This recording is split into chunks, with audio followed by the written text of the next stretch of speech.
할렐루야. 다시 한번 이 자리에 함께 하신 우리 모든 성도님들과 귀한 찬양으로 하나님께 영광 돌린 호산나 찬양대회에 주님의 은혜와 능력이 충만할 수 있기를 간절히 축원합니다. 이제 완전히 이제 봄 같은 날씨가 되었습니다. 곳곳에 꽃이 핌을 통해서 아름다운 세상이 되었음을 우리에게 또 알려주고 있습니다. 마찬가지로 영적인 우리 삶도 봄과 같은 그런 삶이 될 수 있기를 간절히 축원합니다. 우리 가운데 있는 춥고 또한 더럽고 또한 어두운 모든 것들을 다 끊어버리시고 오직 주님의 향기가 넘쳐날 수 있는 그런 봄 날씨와 같은 우리 영적인 삶이 되기를 다시 한번 간절히 축원합니다. 자, 우리 계속해서 우리가 부활절 이후에 부활의 능력과 은혜 가운데 살아가기 위해서 중요한 것이 무엇이냐? 그것은 십자가를 달게 지고 살아가는 것이 중요하다라고 말씀을 드렸습니다. 십자가를 훌훌 털어버리고 부활의 능력 가운데 나아가길 원하는 것이 사람의 마음일 수 있지만 하나님은 아니라는 것이죠. 십자가를 져야만이 부활의 은혜와 능력 가운데 갈 수 있음을 얘기하고 있습니다. 그 때문에 우리가 져야 되는 십자가는 무엇이라고 말씀하셨습니까? 그것은 나를 부인하는, 나를 죽이는 것이 진정한 십자가의 모습임을 얘기하고 있는 것이죠. 그래서 이 십자가는 내가 중심이 되는 십자가가 아니라 예수님이 중심이 되는 십자가를 말하는 것입니다. 내 안에 나는 죽고 내 안에 예수님이 살아 역사하실 때 그것이 우리가 짊어지는 십자가가 되는 것이고 그럴 때 하나님의 부활의 역사와 능력이 우리 가운데 있음을 우리에게 말씀을 하고 있는 것입니다.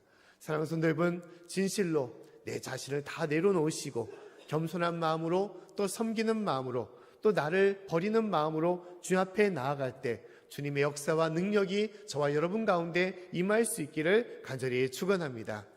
십자가는 단순한 장식물이 아니죠. 우리가 보통 믿는 크리스찬이라고 하면 누구나 할 것 없이 십자가에 목걸이를 하거나 십자가로 여러 장식물을 행할 때가 있습니다. 그러나 십자가는 죽음에 처형됩니다. 예수님께서 나를 대신하여 죽으셨던 것이고 또 더불어 내가 죽어야 될 것이 바로 십자가인 것입니다. 십자가를 짊어진다는 것은 내가 죽겠습니다. 주님, 이 죄인이 이 모든 것들을 다 끊어버리겠습니다. 오직 주님만을 바라보며 주님만을 사랑하며 섬기겠습니다. 라고 고백하며 나아가는 것이 십자가의 삶인 것입니다.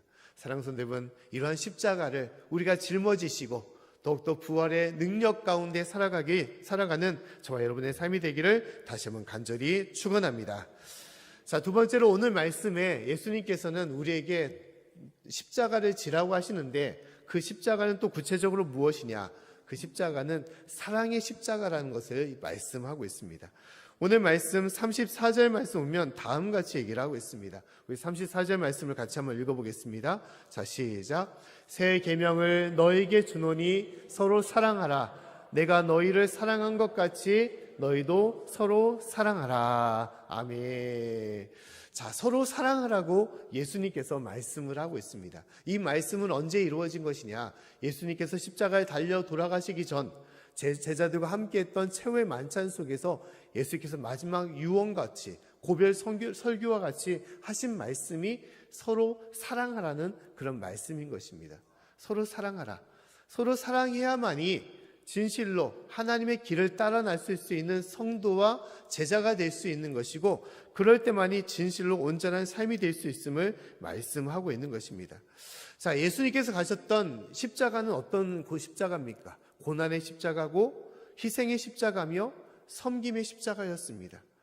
그것은 참으로 어떠한 사람도 감당할 수 없는 엄청난 아픔과 희생의 십자가였던 것이죠.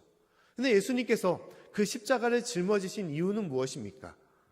아버지 하나님께서 명령하셨기 때문에 야, 네가 세상에 가서 이 사람들을 구해야 돼. 구하기 위해서는 네가 죽어야 된다. 십자가를 져야 된다. 라는 그 명령이 있기 때문에 예수님께서 마지못해서 지셨던 그런 십자가였습니까? 그런 십자가가 아니죠.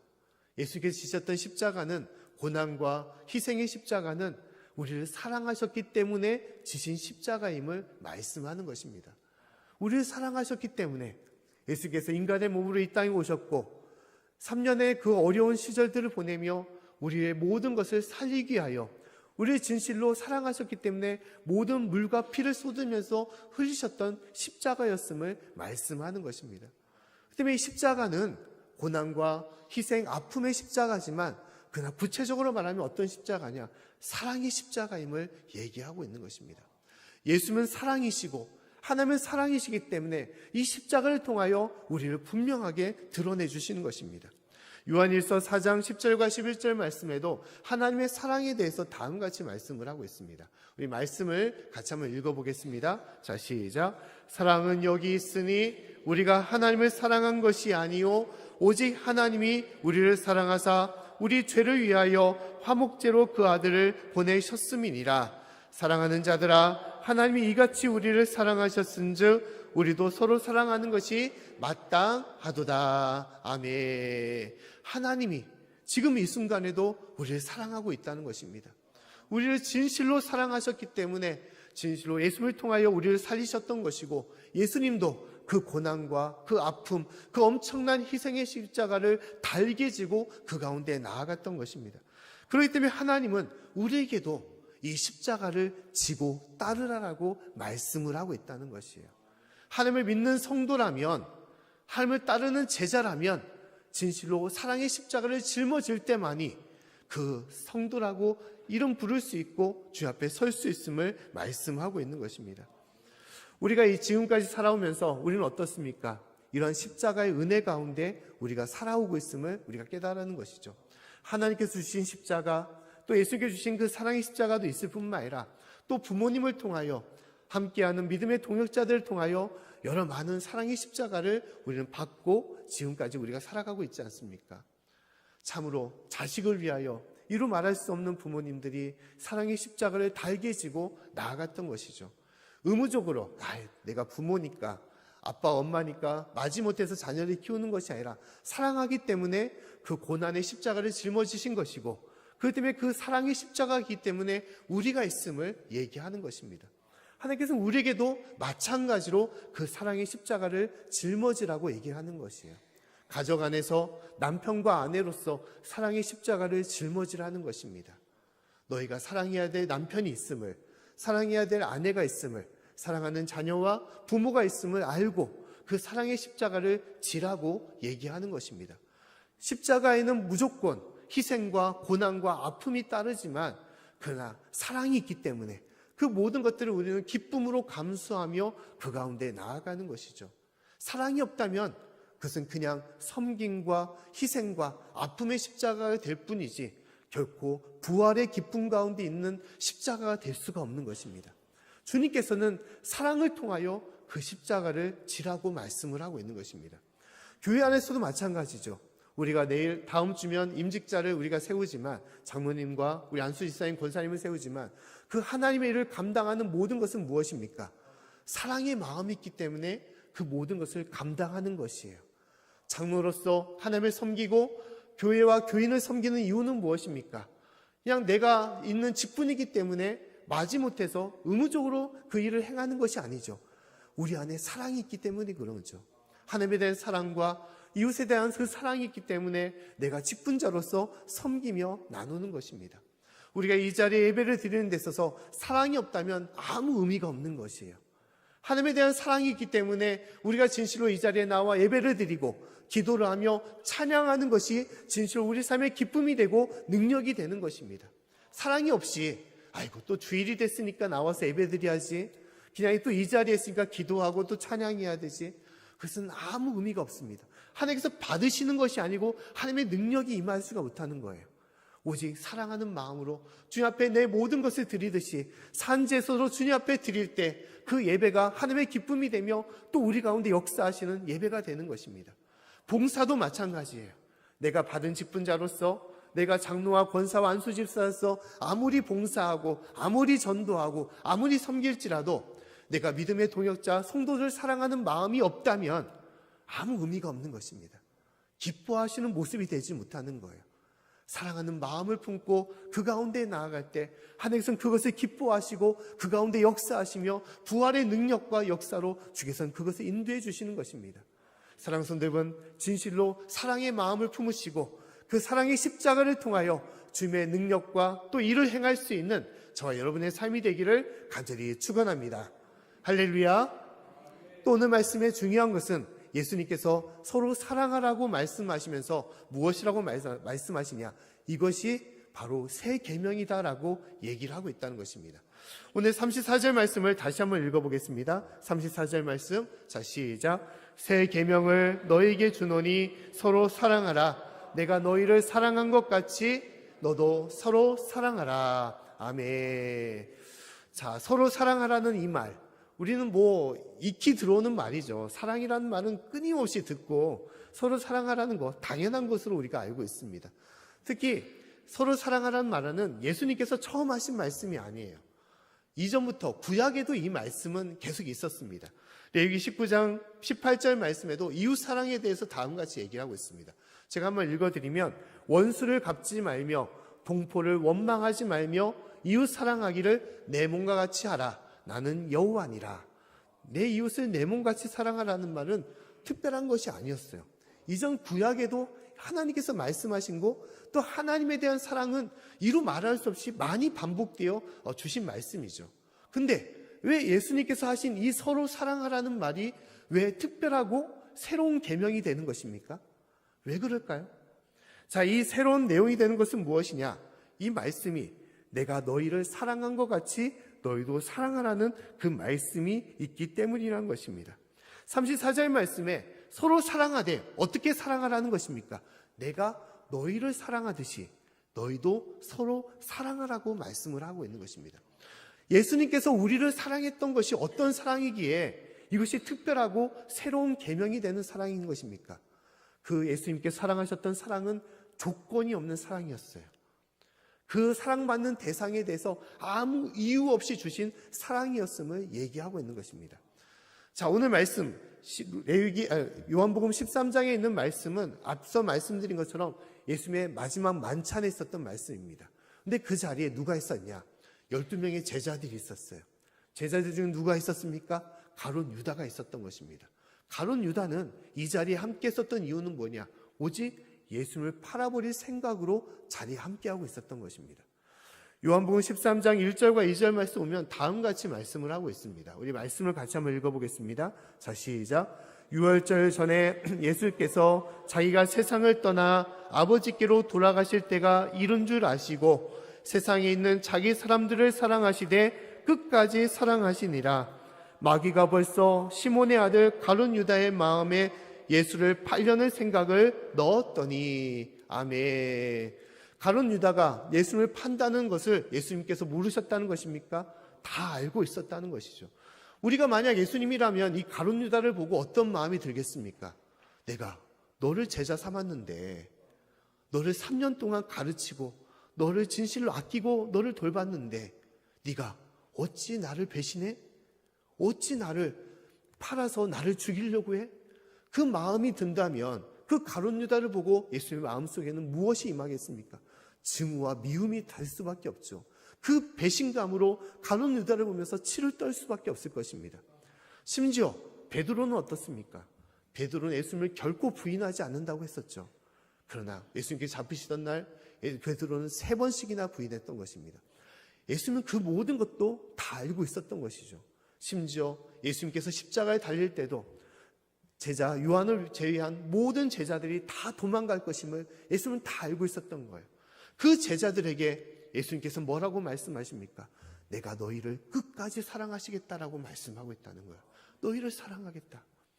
결코 사랑할 수 없는 존재들, 자신을 배신하여 자신을 죽이려고 하고 부인하고 다 도망가고 떠나보내는 이 제자들을 향하여 사랑할 수 있다는 마음이 어찌 들 수가 있겠습니까? 그러나 예수님의 사랑은 결코 그렇지 않다는 것입니다. 예수님은 그 어떠한 존재일지라도 자신을 배신하고 자신을 죽이려고 하고 자신을 떠나려는 모든 사람일지라도 예수님은 그 사람들을 긍휼히 여기고 사랑하시겠다라고 말씀을 하고 있다는 것입니다. 이것이 우리가 짊어져야 될 사랑의 십자가의 모습이라는 거예요. 서로 사랑한다는 것은 그냥 사랑하는 것이 아닙니다.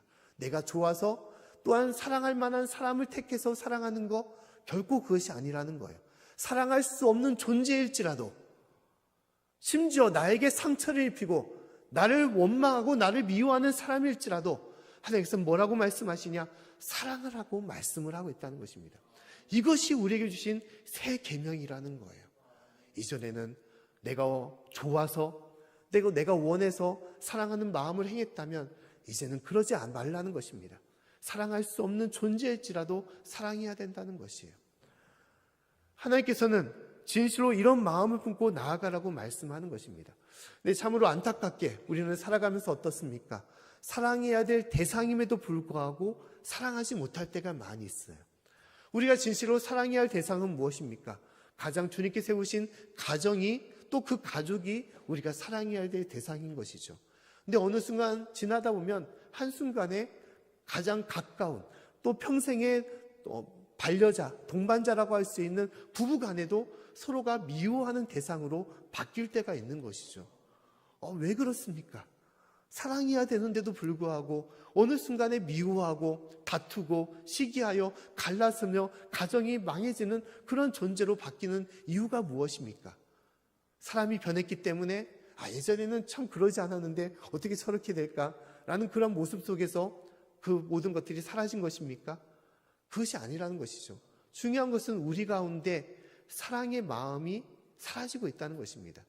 보통 그런 얘기들을 많이 합니다. 이제 나이가 들어서 이제 황혼기에 접어들면 부부간의 관계가 좀 이제 바뀌게 된다는 것이죠. 예전에는 젊었을 때 남자가 힘을 썼는데 나이가 들수록 이제 남자가 힘을 이제 잃게 돼서 이제 구박을 많이 받게 된다는 것이죠.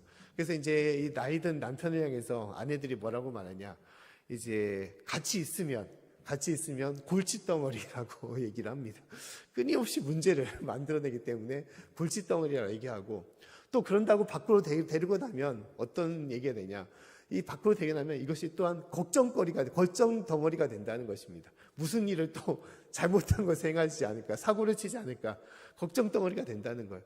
또 보고 살자고 생각하니까 근심덩어리가 되고, 또 평생을 안고 살자고 하니까 불안덩어리가 된다는 그런 말을 한다고 합니다. 평생을 같이 살아야 되는 그런 존재인데 어느 순간에 서로 미워하고 다투고 또 앙숙같이 여기는 그런 존재로 우리가 나아갈 때가 많이 있는 것이죠. 그 이유는 무엇입니까? 사랑해 하는 마음이 사라졌기 때문에 그런 것이죠. 근데 우리가 사랑하는 이유를 생각해 볼 필요가 있죠. 사랑하는 이유. 젊었을 때는, 결혼하기 전에는 모든 것을 헌신하고 또 모든 것을 또 주고 아끼고 또 했기 때문에 진짜 평생을 같이 살아야 될 사람으로 우리가 바라보면서 함께 하지만 어느 순간 나이가 들면서 사람이 변했다는 그런 생각을 가질 때가 많이 있죠. 그러나 중요한 것은 무엇입니까? 모든 존재는 사랑해야 될 대상이지 진실로 그를 통해서 믿고 의지할 대상이 아님을 우리가 깨달을 필요가 있는 것이죠. 문제는 무엇이냐? 사랑해야 할 대상을 내가 의지할 대상, 믿음의 대상으로 우리가 바라볼 때 문제가 되는 것이죠. 내 남편인데, 내 아내인데, 또 내 부모인데, 그 때문에 내가 평생을 의지할 대상으로, 믿음의 대상으로 우리가 바라보는데, 그러다가 어떻게 됩니까?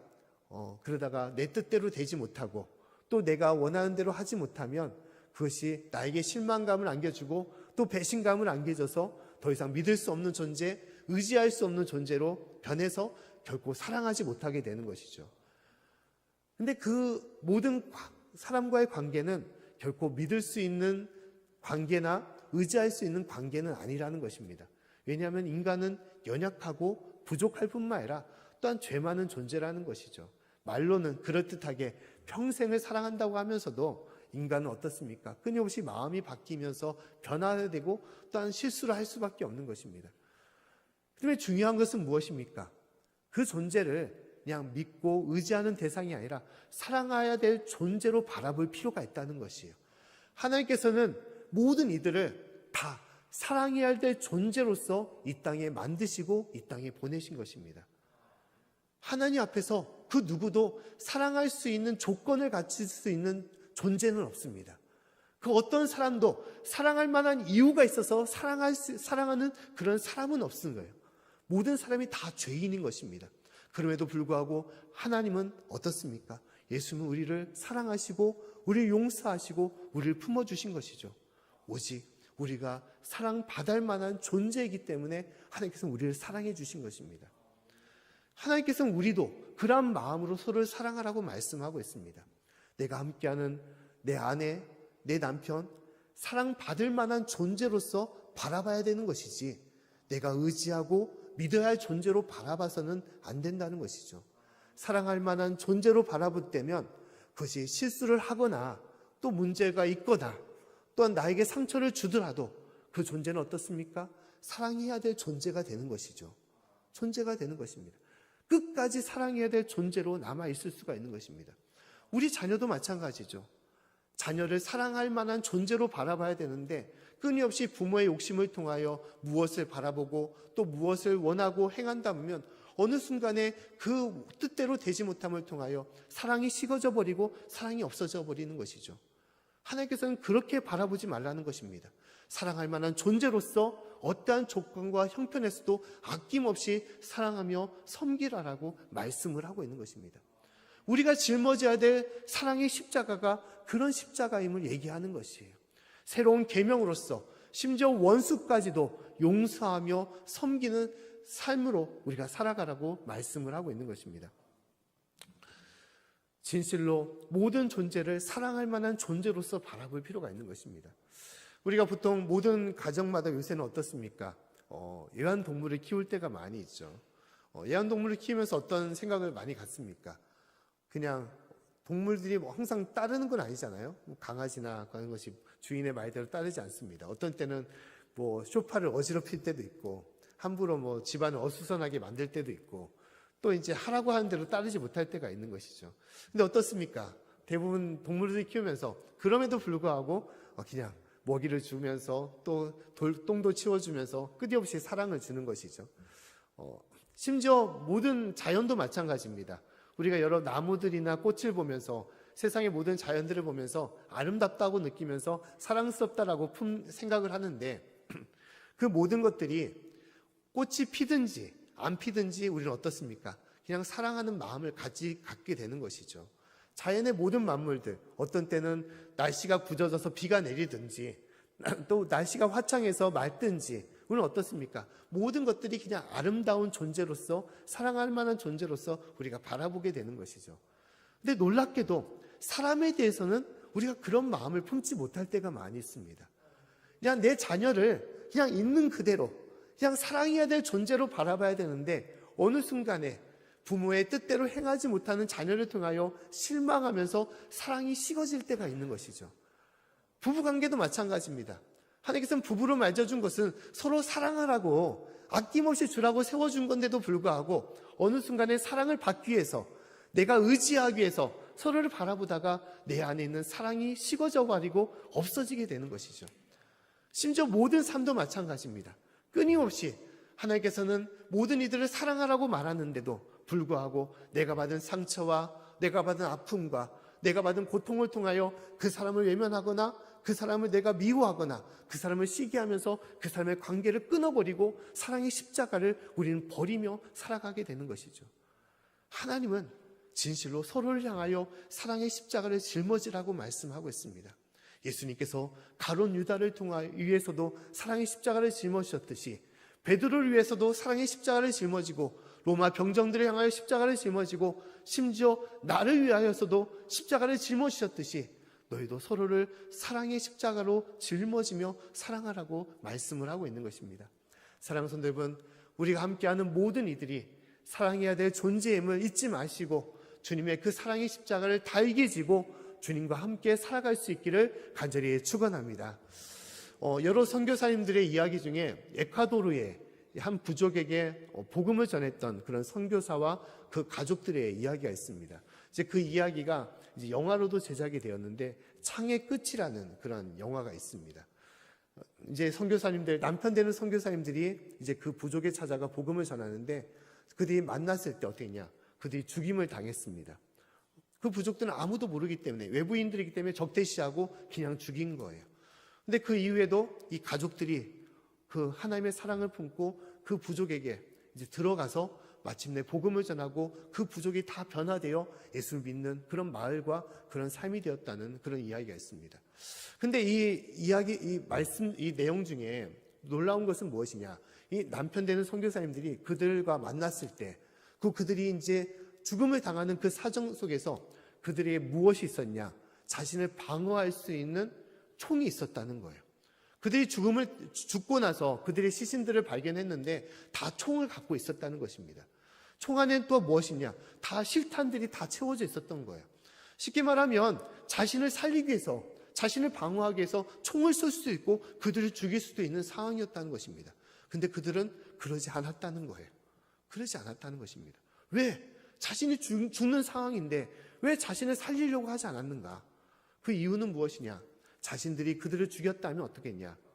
그들은 하나님을 알지 못하는 이들인데, 예수님의 사랑을 알지 못하는 이들인데, 그들이 죽은 이후에는 그 죽음을 통하여 그들은 영원한 심판과 사망으로 갈 수밖에 없지만, 우리는 죽어도 예수님께서는 우리를 사랑하시고 우리를 구원하셨기 때문에 우리는 천국으로 갈 수 있는 그런 사람으로서 그들은 자신을 포기하면서도 그들을 살렸다는 그런 내용이라는 것입니다. 진실로 사랑의 십자가가 있기 때문에 그 어떠한 원수일지라도 자신을 죽이는 이들까지도 그들을 불쌍히 여기고 긍휼히 여기고 그들을 용서하며 그들을 품어줬다는 그런 것입니다. 하나님은 우리가 그런 사랑의 십자가를 가지라고 말씀하시는 거예요. 내가 진실로 용서할 수 없는 사람일지라도, 나를 진실로 힘들게 하고 어려운 이들일지라도 그 영혼을 불쌍히 여기라고 하는 것입니다. 그들이 진실로 하나님을 알지 못하기 때문에 그가 어떠한 죄와 어떠한 문제 가운데 있는지를 그들은 깨닫지 못하는 것이고, 그들의 끝은 무엇이냐? 영원한 사망과 심판이 있음을 왜 알지 못하면서 그 영혼을 긍휼히 여기라고 우리에게 말씀을 하고 있는 것입니다. 사랑하는 성도 여러분, 우리 함께하는 모든 이들을 진실로 긍휼한 마음으로 바라보시고 주님께서 우리에게 주신 그 사랑의 십자가로서 끝까지 사랑하며 섬길 수 있는 저와 여러분의 삶이 되기를 간절히 축원합니다. 마지막으로 이 예수님의 말씀은 무엇이냐? 예수님의 말씀은 명령이다라고 얘기하고 있습니다. 명령. 자, 사랑의 십자가는 진짜 어려운 십자가입니다. 우리가 다 알고는 있지만 행하기에는 참 어려운 것이 사랑의 십자가입니다. 예수님이었기 때문에 그렇게 하셨지. 나 같은 존재가 어떻게 그렇게 행할 수가 있어? 나를 그렇게 핍박한 사람을 어떻게 용서할 수가 있어? 우리가 그것에 대해서 고민하면서 우리가 여러 가지 갈등을 가질 수밖에 없는데, 예수님은 이 말씀을 하시면서 서로 사랑하라는 것은 명령으로 행하신 말씀이라는 거예요. 우리가 이것을 할지 말지 선택하는 사항이 아니라는 것입니다. 너희가 믿는 성도라면, 진실로 예수님을 따르겠다는 믿음의 성도라면 너희는 마땅히 어떻게냐? 서로 사랑해야 된다라고 얘기하고 있는 것입니다. 너희가 진실로 사랑할 수 없는 존재일지라도 예수님의 마음을 품고 십자가의 마음을 품고 너희가 사랑하며 용서하라고 말씀을 하고 있는 것입니다. 예수님께서 왜 이 말씀을 하시는 것입니까? 이 어려운 것을 왜 명령으로 반드시 하라고 우리에게 말씀을 하시는 것입니까? 왜냐하면 사랑의 십자가를 짊어져야만이 우리가 살 수 있기 때문임을 얘기하고 있는 것입니다. 우리가 사랑하지 못한다면 우리는 진실로 참된 믿음을 가질 수도 없는 것이고, 우리 안에 끊임없는 미움과 증오와 또한 다툼과 시기가 자라서 결국 우리가 하나님에 속한 성도가 될 수 없는 것이고 하나님의 제자가 될 수가 없는 것입니다. 말로만 사랑하는 삶이 될 수밖에 없는 것이에요. 진정한 하나님의 사람이라면 내가 함께하는 모든 이들을 진실로 주의 마음으로 불쌍히 여기고 긍휼히 여기고 그 영혼을 아낌없이 사랑해야 되는 것입니다. 할렐루야. 하나님께서 그 마음으로 사랑하라고 섬기라고 말씀하는 것입니다. 그런 사랑이 있을 때 우리 삶에 진정한 하나님의 역사가 임하는 것입니다. 사랑의 십자가를 짊어져야만이 주님의 은혜와 능력 가운데 우리가 나아갈 수 있음을 우리가 깨달아야 되는 것입니다. 세상은 갈수록 부족해질 때가 많이 있습니다. 무엇이 부족해지냐? 세상에 부족해지는 것이 무엇입니까? 돈이 부족합니까? 세상에? 아니면 먹을 것이 부족해지고 있습니까? 아니면 양식이나 아니면 삶의 여러 가지 조건들, 또 과학기술이나 모든 혜택들이 부족해지고 있습니까? 그렇지 않죠. 특히 우리나라는 축복받은 민족이라 더 많은 것들을 하나님께서 우리에게 베풀어 주셨습니다. 근데 그럼에도 불구하고 부족해지고 있는 것은 무엇이냐? 그것은 믿음과 더불어 사랑이라는 거예요. 사랑. 우리 안에 가면 갈수록 사랑이 없어지고 있어요. 사랑이 없어지고 있습니다. 이웃 간의 사랑 끊어진 지가 오래되죠. 심지어 가족 간의 사랑도 그것도 참 힘들 때가 너무너무 많습니다. 심지어 가정을 이루는 것조차도, 가정을 이루어서 사랑하는 것조차도 너무너무 불편하고 어렵게 생각하고 있는 것이 우리의 삶의 모습인 것이죠. 그러나 그 끝은 무엇입니까? 우리를 더욱더 힘들게 하는 것이죠. 이 삶을, 우리의 모든 것들을 더욱더 어렵고 힘들도록 우리를 무너지게 하는 것이 이 모든 것의 모습이라는 것입니다. 사랑이 사라짐을 통해서 우리 가정의 행복과 기쁨도 사라지게 되는 것이고, 진실로 이 사랑이 사라짐을 통하여 우리 중에 역사하는 하나님의 천국도 사라지게 됨을 말씀을 하고 있는 것입니다. 내가 예수님의 사랑을 품고 사랑할 때, 그 가정 안에서 사랑할 때 우리 가운데 참된 기쁨이 있고 역사가 있고 주님의 능력이 임할 수가 있는 것입니다. 교회도 마찬가지입니다. 사랑을 품고 진실로 모든 이들을 사랑하는 마음으로 주님을 섬기며 또 함께하는 믿음의 동역자들을 섬길 때 그 교회가 하나님의 진정한 교회가 되고 있을 수가 있는 것이고, 복된 교회로, 쓰임받는 교회로 나아갈 수가 있는 것입니다. 하나님께서 그 가운데 역사하기를 원하시는 거예요. 우리가 베트남 선교회에 특별 헌금을 하는 이유가 무엇입니까? 그냥 그 교회를 돕기 위해서, 그 민족을 돕기 위해서? 결코 그것이 아닙니다. 사랑을 해야만이 교회가 교회다워지는 것입니다. 사랑을 해야만이 성도가 성도다워지는 것이에요. 하나님께서 진정한 삶을 살아가기 위해서는 사랑하라고 말씀하고 있어요. 심지어 사랑할 수 없는 존재조차도, 그 사람조차도 사랑하라고 말씀하고 있는 것입니다. 사랑하는 성도 여러분, 진실로 우리에게 베풀으신 주님의 그 놀라운 사랑, 십자가의 사랑으로 내가 함께하는 모든 이들을 사랑하며 섬길 수 있기를 간절히 축원합니다. 심지어 우리 가운데 있는 사랑해야 될 대상들이 참으로 많이 있습니다. 엄청난 영혼들이 있습니다. 그 영혼들을 품으면 품을수록 우리의 삶의 지경이 넓어지게 되는 것이고, 하나님의 축복의 장이 열리게 되는 것이고, 주님의 역사하심으로 우리가 나아갈 수가 있는 것입니다. 그러한 은혜와 능력으로 더욱더 주님 앞에 설 수 있는 저와 여러분의 삶이 되기를 다시 한번 간절히 축원합니다.